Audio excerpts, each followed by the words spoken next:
que é o reino? Na Bíblia, você deve trocar a palavra reino por consciência, que é o que ele queria dizer. Se pegar o hebraico antigo, você vai ver que não era bem o reino, a palavra reino nesse sentido. Então, você tem a consciência plena do que está em volta, né?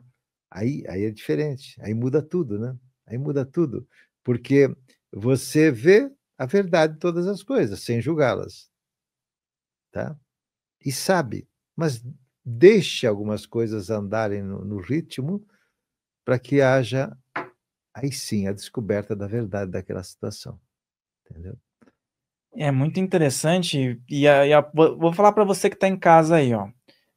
Coloca suas perguntas aqui, porque numa próxima oportunidade eu também leio. Eu separei algumas perguntas super interessantes que vieram numa outra entrevista, porque tem a ver com o tema que a gente está falando hoje, né? Vai ter uma intersecção. Então, se você tem alguma pergunta, escreve aqui, que aí eu vou separar para uma próxima oportunidade também fazer a sua pergunta aqui. O Alexandre ele fez uma pergunta interessante que vem aí, né, para completar também essas questões. Ele falou o seguinte: quais são os arquétipos sabotadores mais comuns que se manifestam num processo de ascensão? Primeiro, não se preocupe com os arquétipos. Toda vez que você se preocupa com alguns modelos, quaisquer que sejam eles, você fica neles e você deixa de ver a grandeza, sabe? É assim, mas é difícil eu conseguir fazer isso. Sim, de vez em quando você tem que estar junto com pessoas que tenham afinidade, sabe? Eu fui a Portugal no dia 16 de novembro do ano passado, fazer uma palestra lá, uma vivência lá. E por que eu fui para lá? Porque havia uma necessidade. A Europa está vivendo o retorno de um karma muito grande, que principalmente foi ampliado na época da queda da Bastilha, porque houve muito sangue derramado no chão. O sangue, ele precisa ser reparado na sua energia, porque é luz que você desperdiçou. Você jogou luz fora. Então, isto está sendo agora reorganizado. É julgamento? Lógico que não. O karma nunca é julgamento, é reparação. De novo, aquilo que vem para você é como se fosse uma pilha de dinheiro, para você pagar a dívida. Então, você diz, pô, beleza. Então, a gente tem que olhar tudo isso que vai acontecer, que está acontecendo, de uma maneira natural. Não é insensível, mas tem que ser natural. Entender que isso faz parte de uma normalização. Então, a gangorra foi baixada para uma energia densa, ela vai ter que subir. E para ela subir, vai ter que ter um esforço, vai ter que ter uma série de coisas acontecendo para ela se equilibrar. É isso que são as chamadas catástrofes. Essas coisas não são catástrofes, são alinhamentos. E a gente tem que olhar, porque quando você se indigna, sabe o que você faz? Você põe energia lá para aquilo piorar. Não, mas eu estou indignado. Não, não. Você está olhando aquele acontecimento, condenando e tal, você está piorando aquele acontecimento, você está botando a sua luz lá, piorando tudo. Então, olhe com amor, não com julgamento, não, porque senão você vai piorar tudo. Esse é o ponto, né? Quando alguém vem me falar assim, não, mas aquele cara é terrível. Eu paro e penso assim, mas você já viu uma coisa legal que ele faz? Tal coisa. Porque se vem uma coisa ruim e você descobre uma sementinha de uma coisa boa, você está colocando adubo na coisa pequenininha e aquela pessoa vai se transformar. Se todo mundo pensar, poxa, mas ele tem uma coisa tão boa ali, as coisas que teoricamente pesam mais no momento vão começar a diminuir. E aí, por que eu fui lá? Porque precisava atrair, veja bem, atrair pessoas de vários pontos da Europa para estarem lá. Tá, lá. Eu gastei um bocado de dinheiro para divulgar. Você não tem ideia. Um bocado de dinheiro em mídias para divulgar, porque precisava chegar nessas pessoas. Elas precisavam estar lá. Então, eu, quando cheguei lá, no hotel para fazer no dia seguinte, tinha gente da Bélgica. Falei, nossa, a pessoa veio de avião para Portugal, no Porto, para fazer a palestra. Eu comecei a entender. Da Índia, da Alemanha, da Espanha, da Bélgica, eu já falei, né? Da Bélgica, o Bélgica. que mais você? Tem um monte de cidade. Até da Índia. Da Nossa. Índia veio uma pessoa. Eu falei, está sendo feita a mandala. Olha que coisa linda, né? Está sendo feita a mandala. De Portugal vieram pessoas de todos. Me disseram assim: você tem que fazer a palestra em Lisboa, porque lá é o maior centro, né? As pessoas vão ter condições de participar, porque tem que ter preço. É preciso haver um esforço que você queira dar para você. Você precisa pagar para dizer assim, eu estou fazendo algo por mim. Se for de graça, você vai criar um karma. Você vai ter que pagar de algum jeito aquilo ali que você recebeu, né? Interessante, a pessoa fala, mas você está cobrando? Tem que ser cobrado isso, né? Eu dou 1000 vídeos de graça, dou rituais, 90% do que eu faço é tudo totalmente de graça, ou mais até. Mas tem coisas que há necessidade de que isso aconteça. Bom, aí nós fizemos, né? Eu nem sabia quando as pessoas iriam, né? E lotou lá o espaço, que era 350 pessoas, né? As pessoas até dizem assim, poxa, você é pouco conhecido em Portugal, se forem 80 já está bom, se forem 100 pessoas, eu falei, virão as que forem necessárias, e foram 350. Olha só, o limite exato do hotel, do auditório, não cabia mais nenhuma mosca lá dentro naquele dia. E para que precisou acontecer isso? Para que se estabeleça ali uma chama de transmutação na Europa. Com certeza, não fui eu, mas aquelas pessoas que foram lá, elas ancoraram uma energia que com certeza está reduzindo, minimizando ou até anulando alguns acontecimentos para a Europa. Ainda vai acontecer muita coisa, mas os mestres disseram, é necessário ir lá, é uma missão, tem que fazer lá. Tá? Então, resultado, várias pessoas sensitivas viram na plateia, viram anjos chegando lá enormes, porque havia uma necessidade de estabelecer aquela energia. Então, as pessoas que foram lá, elas foram para quê? A alma delas sabia que elas precisavam se fortalecer.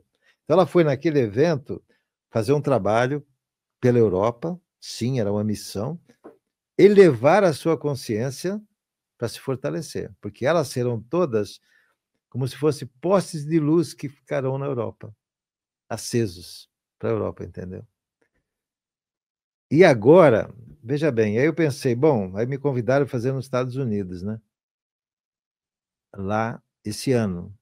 Falei, nossa, Estados Unidos, tem uma comunidade grande de língua portuguesa, né? Pode fazer, sem dúvida nenhuma, né? Mas aí, de novo, eu fui meditar, porque essas coisas nunca eu decido, né? E o que veio foi, tem que ser no Brasil. Primeiro tem que ser no Brasil. Você vai até os Estados Unidos, mas primeiro tem que ser no Brasil, né? Aí eu falei, tá bom, vê como as coisas vão acontecendo, né? Aí eu falei, bom, então procure um hotel aqui e tal, para a gente fazer e tal. Aí o pessoal começou a procurar. Aí só tinha uma data. Eu falei, eu gostaria de fazer em setembro, né? O dia que for. Aí o dia que tinha lugar para fazer, Farol, dia 27 de setembro de 2025. Aí, escuta só, 27 dá 9, setembro é 9, 2025 é 9. Que momento do ano você tem o poder do 3 vezes 3 no 9? E o que significa o 9? Um recomeço. Você fecha um ciclo, certo? O 9 é assim, fechou um ciclo, começa um novo ciclo. Falei, meu Deus, olha que coisa linda que aconteceu, né? As pessoas que vão lá vão se renovar. Nós falamos do novo, né? Vão se renovar. E aí é interessante que em Portugal eu fiz todo o trabalho em 3 dimensões, sabe? Através de 3 dimensões, de mantras, de mudras, né? E de óleos essenciais. Fazer uma meditação com a lavanda é algo assim inacreditável que você alcança de estados, né? O Brasil tem que ter mais uma. O Brasil tem que ser 4 dimensões. Então eu acrescentei os yantras. Sabe, os yantras, diferente das mandalas, eles têm um poder de fazer você se elevar incrível. Então nós vamos fazer aqui no Brasil 4 dimensões com meditação guiada, você visualizando o yantra, 2 yantras que nós vamos trabalhar lá, profundos. Tem um que tem 12.000 anos. E já tem estudos na Universidade de Moscou que quando você faz essa meditação, você une os 2 hemisférios cerebrais. A Universidade de Moscou, que é totalmente ateia, né? Ela fez isso. Então, se me permite, eu convidaria todas as pessoas que quiserem. Quando vai ser o programa? Que dia hoje que está indo ao ar? Agora a gente vai ver, mas vai antes do evento, então podemos falar sobre ele para as pessoas irem até lá.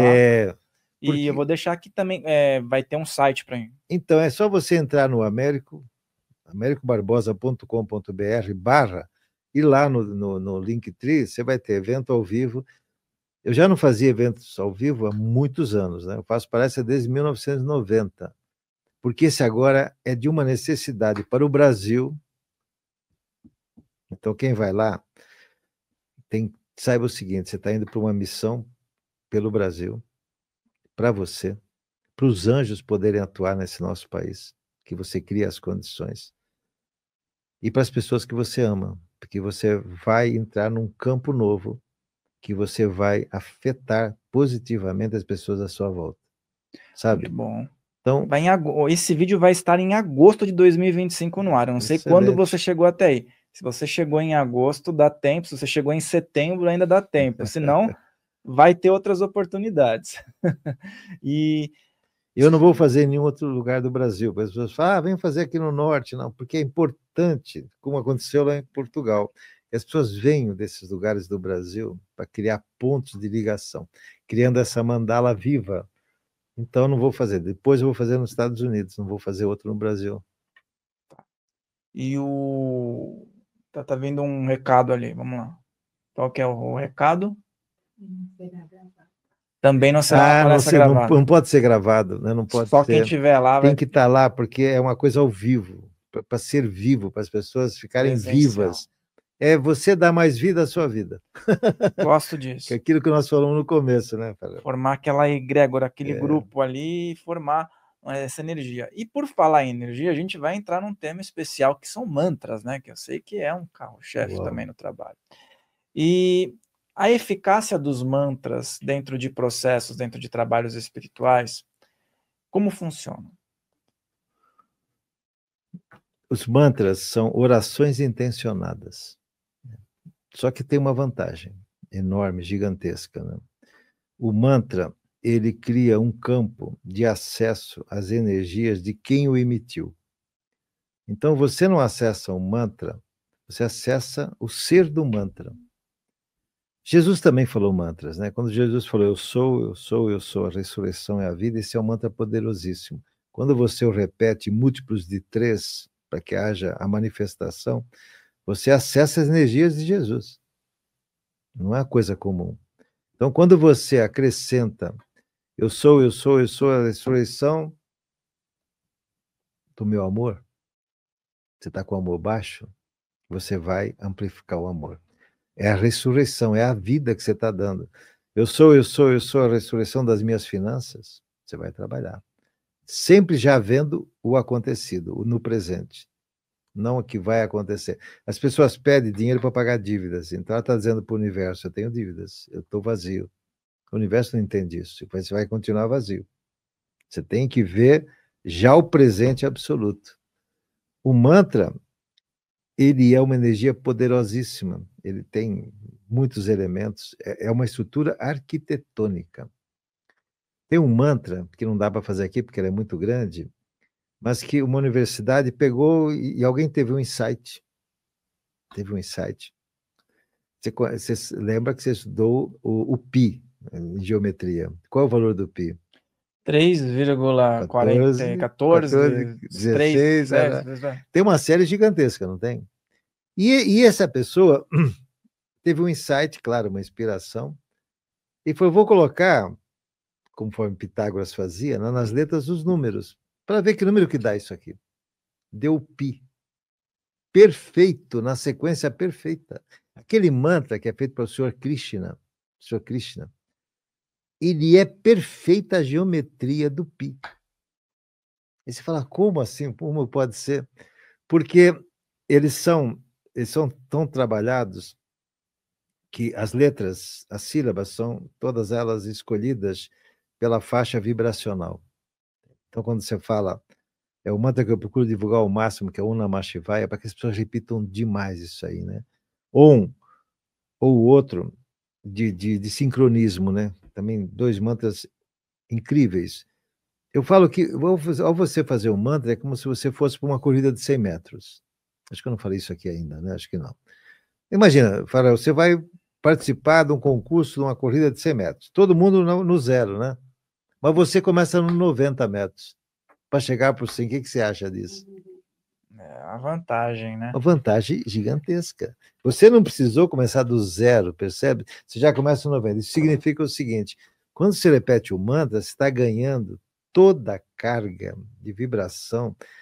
Tem mantras que já foram repetidos na Índia, no Tibete, na China, no Japão, trilhões de vezes. Já imaginou? Essa energia está lá. Então, quando você se conecta com o mantra, e o mantra só precisa de 3 coisas: fazer com energia, com gratidão, certo? E com alegria. Porque você está recebendo algo, você tem que estar alegre. Tem gente que faz com a cara fechada. Meu Deus, você está dizendo o que para você? Tristeza. Você tem que estar alegre. Alguma coisa você está recebendo, um presentão, alguém está acendendo a luz no seu quarto escuro. Você tem que aproveitar, né? Então, o mantra, ele é aquele ser que o elaborou. Isso é tão válido, a pessoa fala, nossa, mas, por exemplo, você vai ler um livro, qualquer livro, de qualquer coisa. Quando você está lendo, você entra na aura de quem escreveu. Sabe por quê? Sabe por quê? Porque ele é único. Alguém pode copiar o livro 99%, mas quem o fez, coloca uma palavra depois, já mudou tudo. Então, é uma senha sua. Aquilo que você escreve, você colocou energia ali. Então, você é aquilo que está escrito. Perceba bem, você é aquilo que você escreveu. Porque você colocou energia. Então, assim como num livro você entra na aura do autor, o mantra, muito mais ainda. Tá? Porque ele já foi feito, como eu disse, tem casos de trilhões de vezes. Está na Terra de uma maneira... Você vê, o Om Namah Shivaya. O Om Namah Shivaya, ele harmoniza tudo. Primeiro, o seu próprio ser. Depois, as circunstâncias à volta. Está alguém brigando na sua casa? Se afasta um pouquinho e começa. Om Namah Shivaya, Om Namah Shivaya, Om Namah Shivaya, Om Namah Shivaya, e vai, pá, pá. Pode estar certo que às vezes demora 5 minutos, 10, depende de quanta energia está sendo gerada pela briga, né? Mas vai amainar e até eliminar. Nós tínhamos um vizinho que fazia muito barulho, chegava no sábado, festança até as 2 da manhã. A gente não conseguia dormir. Quando a gente mudou para lá, eu falei, bom, acho que ele não vai fazer isso toda semana, né? Não falamos nada. Mas na segunda, a mesma coisa, terceira, a mesma coisa. Pegar o Siri, ou na Mashivaya. Começamos a fazer o Namah Shivaya. Fizemos um tempão. Aí, naquele dia, eles não foram até as 2 da manhã. Entendeu? Meia-noite já parou tudo. Semana seguinte, de novo. Eles pararam 11h30. Até que eles desistiram de fazer essas festas. Não faziam mais essas festas. E mudaram depois. Maravilha. Mudaram de lá. Essa dica é valiosa, hein, pessoal? Anotem aí, valiosíssimo. porque isso acontece muito por aí, viu? Teve um monge, esse é um relato verídico, né? Lá nos Estados Unidos, ele montou um canil. E um dia os cães todos começaram a latir de um jeito que nunca latiram. E os vizinhos começaram a reclamar, porque era muita barulheira, mas era muita barulheira. E ele não sabia mais o que fazer. Ele sentou na posição de lótus, foi para meditar. E ele viu escrito em fogo, Om Namah Shivaya, e começou a fazer. E os cães começaram a fazer. Eu faço muito para os meus cães, né? Tem lá 7 cachorros, e às vezes eles querem participar dos vídeos, né? Tem vários vídeos já, eu comecei a fazer, eles começaram a latir. Aí comecei a fazer para eles, e no vídeo se viu que eles vão amainando. É incrível o poder desse mantra, porque ele é o mantra de Shiva. Shiva é a emanação do Espírito Santo no Oriente. Ora, os anjos podem estar em vários lugares ao mesmo tempo, mas só o Espírito Santo está em todos os lugares ao mesmo tempo, porque é a presença divina. Então, quando você faz um mantra que busca a unidade, a presença divina, você vai harmonizando o todo à sua volta. Então, ele é muito poderoso, tá? Então, eu digo, faça direto. Você está lavando a louça, faz o Om Namah Shivaya, vai tomar banho, faz. Faça a chama violeta, faça a trindade mântrica, que hoje nós demos uma fórmula chamada Trindade Mântrica. São 3 mantras que devem ser feitos em sequência. Quem nunca fez, experimente uma semana. Vai lá no meu canal, Américo Barbosa, Auto Felicidade, põe lá, Trindade Mântrica Revisada, que eu fiz uma revisão final. Começa a praticar isso. É muito fácil, sabe? É muito fácil. Você faz a chama violeta 12 vezes. O que é a chama violeta para quem não conhece? Eu sou um ser de fogo violeta, eu sou a pureza que Deus deseja, e vai. O eu sou é o que Jesus falava. Por que Jesus falava, eu sou o caminho, eu sou a verdade? Porque ele estava dizendo, Deus em mim é a verdade, Deus em mim era o Pai. Então, quando eu falo eu sou, estou dizendo, Deus em mim é. Não é nada ególatra, não é nada... né? Então, você faz a chama violeta, você se transmuta e já se prepara para fazer o mantra dourado. O mantra dourado é o mantra de Padmasambhava. Padmasambhava foi profetizado por Buda. Buda falou assim, quando ele estava para ir embora, no último samadhi, que ele fez a última meditação, ele falou, virá o homem do lótus para trazer um mantra, daqui mais de 1000 anos, trazer um mantra para os momentos de turbulência do mundo. Quando o mundo vai precisar de paz, de cura e de abundância. Que é hoje. Hoje o mundo está sofrendo inúmeras doenças, certo? Guerras, não é assim? E falta de abundância no monte de lugares. Né? Então, o resultado, quando você faz esse mantra, depois que você transmutou o seu ser, é uma sequência. Ele vai ter um poder muito grande. E é Om Ahum Vajra Guru Padma Siddhi Hum. Om Ahum Vajra Guru Padma Siddhi Hum. Om Ahum Vajra Guru Padma Siddhi Hum. Alguns linguistas aí vão dizer, essa pronúncia não é bem assim. É que eu optei, através da inspiração dos mestres, por fazer a pronúncia em sânscrito e não em tibetano, tá? Então, por isso que ficou dessa maneira.